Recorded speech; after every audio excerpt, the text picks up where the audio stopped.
La spécialisation finance et contrôle gestion est dispensée en alternance avec un rythme de 3 semaines en entreprise et 1 semaine en formation ici au sein de l'école.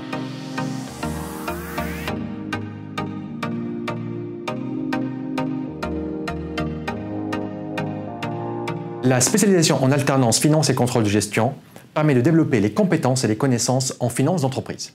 Elle vise à former des managers et des cadres dans les différents métiers de la finance, de la comptabilité, du contrôle et de l'audit. Notons que la spécialisation est accessible pour tous ceux qui ont un niveau de Bac+3, que ce soit au niveau bachelor, d'un niveau premier cycle au sein d'une école de commerce ou d'une licence au sein d'une université.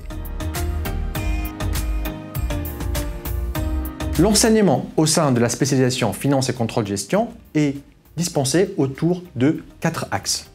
Le premier axe s'intéresse au métier de la comptabilité et du contrôle.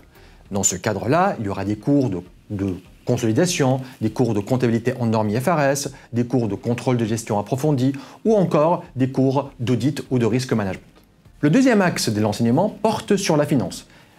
On trouvera des cours en finance d'entreprise tels que l'ingénierie financière ou les diagnostics financiers, mais également des cours qui portent sur le marché financier et des cours qui portent sur la gestion de portefeuille.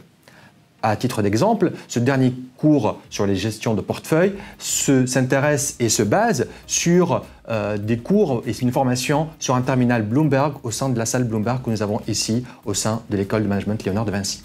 Le troisième axe de notre enseignement s'intéresse à la digitalisation des métiers de la finance. Ici, nous aborderons des cours et des concepts sur des notions comme le blockchain, comme les crypto-monnaies, mais également des cours qui nous permettent une initiation et un apprentissage des outils digitaux utilisés par les financiers, les comptables et les contrôleurs, tels que les ERP. Et à ce titre-là, par exemple, nous incluons dans notre formation des initiations sur des ERP de type Cegid ou de type SAP. Enfin, le quatrième axe de la formation est un axe transversal à toutes les spécialisations au sein de l'école de management Léonard de Vinci.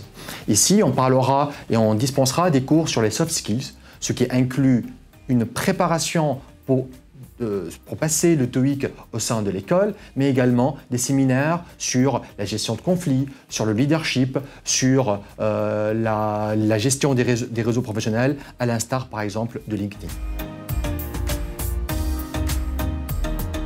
Alors, pour réussir la formation finance et contrôle gestion, il faut tout d'abord aimer les métiers du chiffre et les chiffres de manière générale.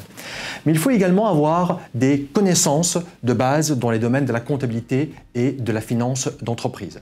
Pour cela, il est nécessaire d'avoir suivi des cours de comptabilité générale ou des cours d'analyse financière et de finance durant le premier cycle de la formation. 3 tendances se distinguent majoritairement pour nos diplômés de la spécialisation finance et contrôle gestion. La première tendance est que nos diplômés rejoignent des entreprises multinationales françaises ou étrangères. Quel que soit le secteur, qu'il soit un secteur automobile, secteur de l'énergie, de la construction ou encore de la télécommunication. La deuxième tendance de nos diplômés est de rejoindre un cabinet d'audit et de conseil, en particulier les Big Four. On retrouvera ici les métiers qui sont connus dans ces types de cabinets, tels que l'audit comptable, l'audit externe, mais également les métiers de conseil en organisation et en management. Enfin, la troisième tendance est d'intégrer une entreprise du secteur bancaire ou assurance où il existe une panoplie de métiers très large pour les diplômés de la spécialisation finance et contrôle de gestion.